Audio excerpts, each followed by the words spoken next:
Traffico illecito di rifiuti dal Veneto alla Puglia. La Guardia di Finanza di Treviso ha denunciato a piede libero 25 soggetti, tra cui 3 imprenditori che sono stati interdetti per un anno dall'esercizio della loro attività.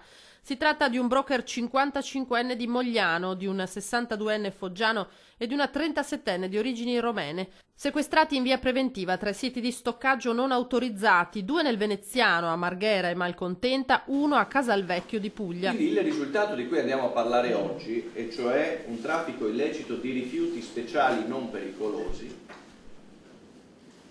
è un nuovo ambito che non sfugge all'attenzione investigativa della Guardia di Finanza. Sono stati consistenti invii di materiale plastico, in realtà solo fittizi, verso la Slovenia, gestiti dal trevigiano a insospettire i finanzieri, risaliti a un traffico di scarti industriali che sulla carta si giostrava tra Italia, Svizzera e Slovenia.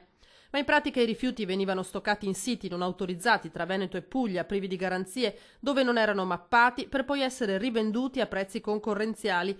16.000 tonnellate, il tutto eludendo il fisco per 6 milioni di euro e la cosiddetta ecotassa per circa 90.000 euro. Sicuramente la società in provincia di Treviso, che è stata attenzionata durante l'attività di indagine, può essere considerata il vero fulcro dell'attività illecita di una vera e propria associazione criminale. L'imprenditore trevigiano teneva le fila di diverse attività che coinvolgevano tanti altri operatori in tutto il territorio nazionale. E tutto questo in barba alla leale concorrenza. I rifiuti prendevano infine la strada della Germania. Sono rifiuti speciali, non pericolosi, si tratta più in particolare di materiale plastico, quindi non c'era un vero e proprio pericolo per l'ambiente.